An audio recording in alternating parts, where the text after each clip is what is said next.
So welcome back, everybody. As you can tell, I've switched locations now, but I haven't switched topics.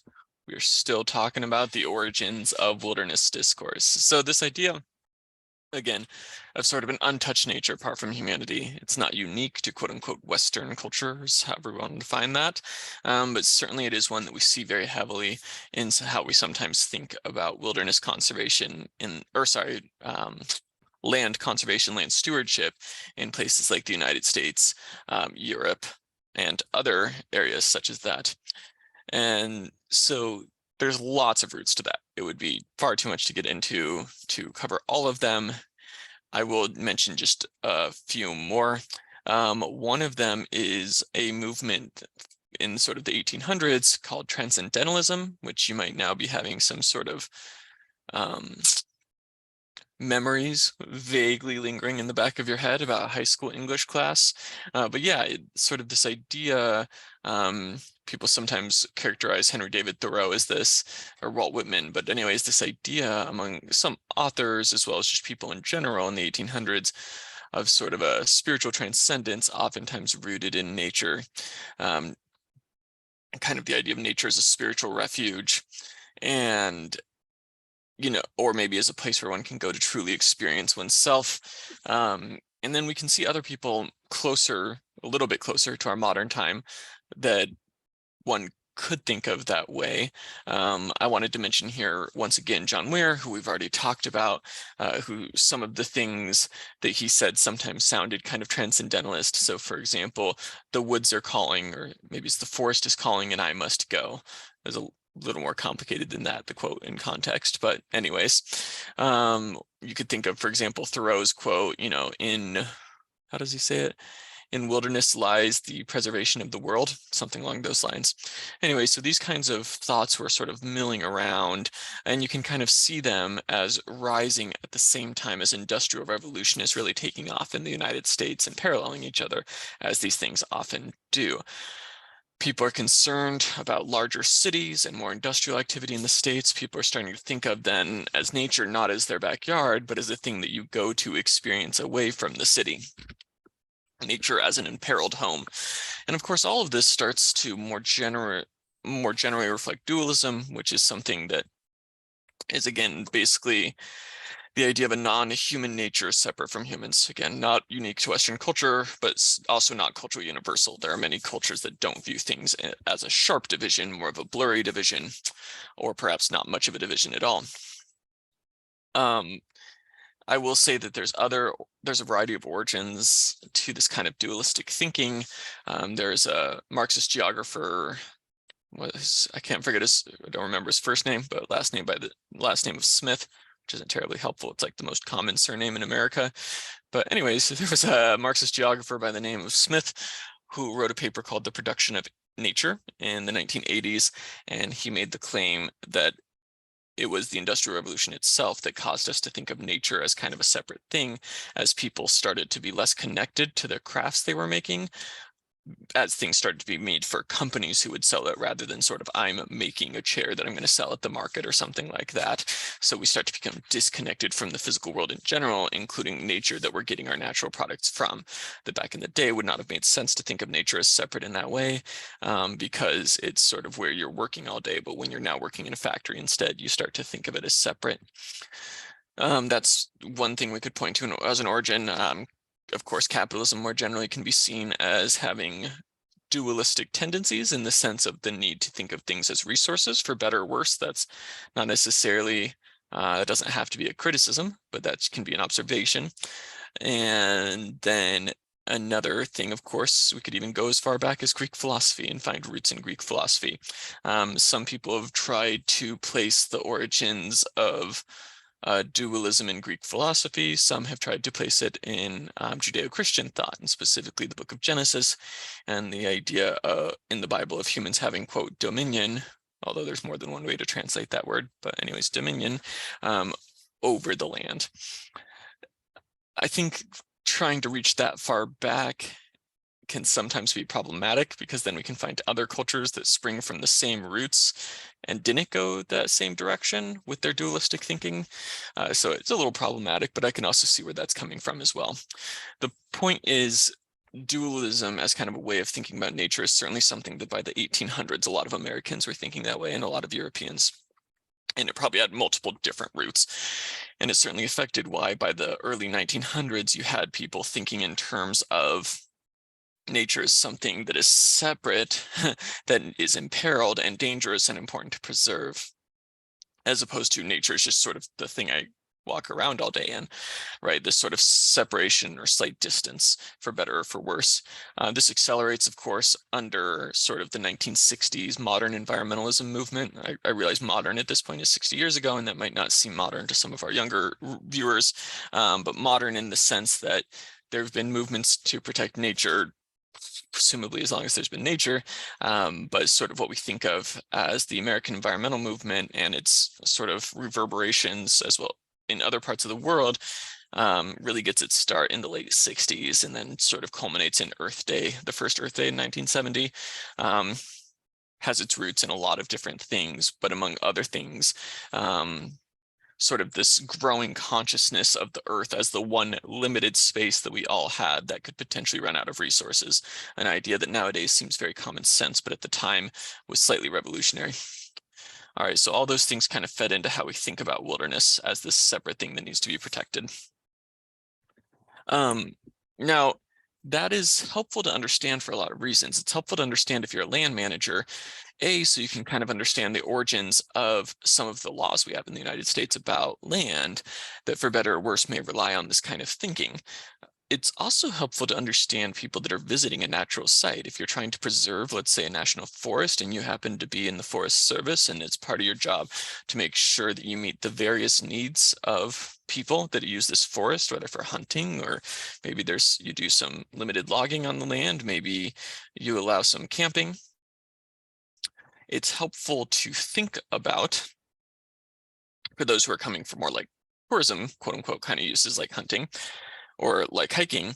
Hunting's not always tourism. I'm just using that as an example. Let's say somebody coming from far away to do some kind of a hunt that can only occur in that forest. Anyways, whether it's hunters or hikers or whatever the case, thinking about visitors, thinking about wilderness discourse helps us understand perhaps what some people are coming to experience when they come to this piece of land. That part of what they want to experience is a sense of away from the city, right? Away from the metropole, away from the other humans. And, that then raises questions about, do we accommodate that? What does that look like? How do we, and then also raises, as we just talked about, ethical questions about how did it come to be thought of that way to begin with, including displacement of indigenous people. To a situation now where certain kinds of traditional harvest may be allowed on parklands, especially up here in Alaska, and certain kinds of traditional harvest might not, which is why I have the note here about gull eggs, because that has been a source of contention for Ohana Tlingit people. Back to that Thornton reading that we did last week or the week before. I now want to shift gears. Actually, I'm not really going to shift gears. I'm just going to shift sides a little bit. Okay. So put that at the end. All right. Sorry about that.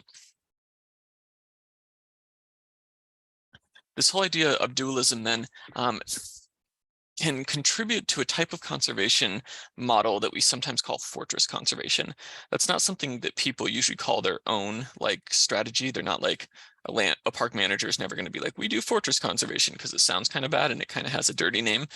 But it is a way that as scholars, we clarify different ways that you can steward a land. And fortress conservation is kind of when we put really strict protections around a place and say that humans either aren't allowed in the space or that most kinds of human uses aren't allowed in that space. So the idea is sort of put a fence around it, treat it like a fortress, protect it. That way of thinking has affected, for example, the fact that Havasupai people, again, were confined to the bottom of the Grand Canyon, essentially, when the national park was put in there. But it has other effects as well. There's an issue of whether or not it's effective. Many people have claimed that sort of fortress conservation model is kind of a classic park model, that they don't work, particularly in places in the global south where poaching is a concern. So like where endangered rhinos are, or other kinds of animals, because you can't actually literally put a fence around anything.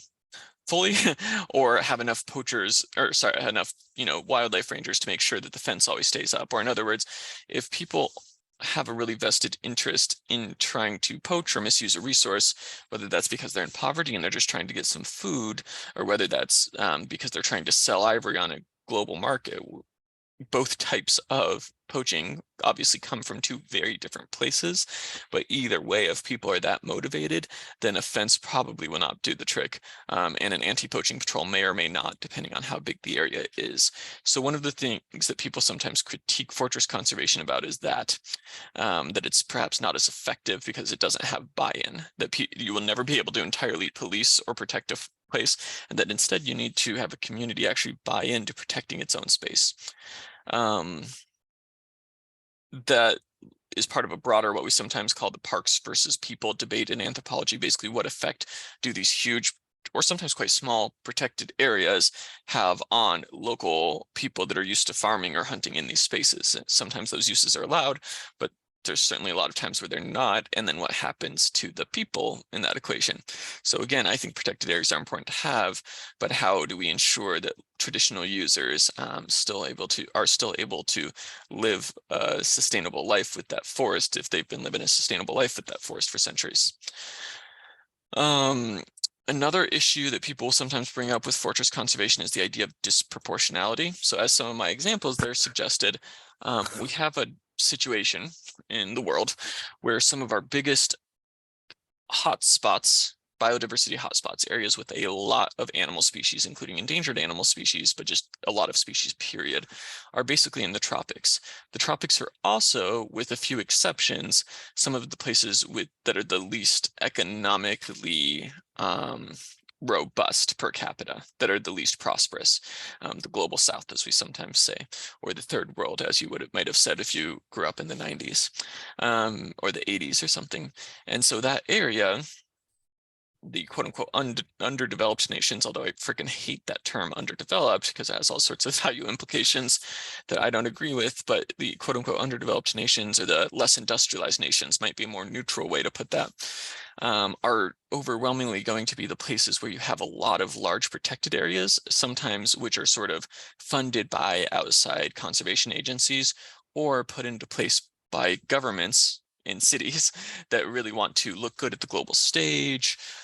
Maybe ties into things like carbon markets, where you can protect lands and then get carbon credits for it, and then that's part of sort of the UN climate frameworks, right? There's all these reasons that people might want to make big protected areas and then put them in areas where there's a lot of kind of peasant farmers or indigenous traditional land users.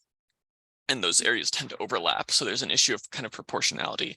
Who bears the burden of conservation? And it might sound weird to call conservation a burden because we generally think of it as an unabashedly good thing. And yet, in a sense, it is a burden, right? In the sense that typically conservation means somebody has to use a resource differently or less than they were using it before, or they have some restrictions on their activity they didn't have before. So where are those restrictions concentrated? And what we find is that although there are protected areas around the world, and certainly the US has a ton of them and is also one of the most prosperous nations, at the same time, we do have very large amounts of very large protected areas set aside in some of the countries that one could argue have the least economic capacity to bear that burden. So that's a critique that some people bring up with fortress conservation. This is just an example of that, an article from The Guardian, which they're reminding me that it's older than 5 years old. So thanks, Guardian.com. But anyways, it's the tribes paying the brutal price of conservation. Bit dramatically phrased. Or is it? Maybe that's not dramatically phrased, right? Because that price can be brutal, especially if what brutal means is unable to engage in traditional life ways. The groups that were being talked about in this article, some folks have wage labor as well, and have transitioned to that, but not entirely. They're still partially hunting groups, and so then, or herding groups. And so then to be told that, hey, this area is now a national park, can lead to really big issues and sometimes brutal effects in that regard, right? Of being cut off from your traditional life ways. So I shouldn't have said it was an overstatement. It isn't really. It's a correct statement. A good example is the Central Kalahari Game Park in Botswana with the Hwanzi, who you're probably familiar with from hearing about in several anthropology classes, because they're kind of classic example of many interesting cultural trends. Maasai pastoralists have sometimes been excluded from national parks. In the Mozambique, the Gorongosa National Park was expanded in the 2010s, but local indigenous people were not super consulted with and didn't have much power in what the boundaries were going to be. These things have effect, right? If people are used to herding in that area or hunting in that area or making farms in that area. Now, the questions of effectiveness is another question. I put here, fortress conservation may or may not work. So we have examples of where it has worked, where, for example, with some white rhino populations that we've been able to protect southern white rhinos relatively, I don't want to say well, that's not the right word, but some populations are still okay, and we can think of populations that have been preserved because of fortress conservation. Bison are a good example in the sense that you have places like the Moise Bison Range where bison literally have a fence around them to protect one of the last wild bison populations in the US. Or is it wild at this point? That's its own question. Then again, a lot of bison have been protected because they've turned them into cattle, essentially. You have private ranches that have grown bison, so that's its own issue. So anyways, fortress conservation can sometimes work. It is resource intensive in the sense that you have to have somebody patrolling the gates if you have an animal that people want to poach, or it's costly in the sense that there's a big chunk of land that now we're not going to develop for other things. So it could be thought of as costly in that perspective. Other times it's land that no one's particularly interested in living in or developing to begin with, right? So not every situation is the same. Sometimes there's nobody being displaced, or people are like, well, that's not an area we really used very much, which is all the more reason why indigenous people should be consulted when a protected area or a park or some kind of tourist area is being established, and why indigenous peoples should have what we sometimes call free, prior, and informed consent over their lands. If people can have legal authority over lands, whether or not they literally have a legal title. Many anthropologists have argued that indigenous traditional users of spaces should still have rights to say, no, this is a land we're actively using versus this is a land that we don't and never have really used, right? So indigenous people have to be a part of that conversation, or else you lead to these disproportionate issues and these ethical issues, huge ethical issues. One attempt to kind of counteract and go against some of those issues of ethics and fortress conservation is what we call community-based conservation, which I will talk about in just 1 minute.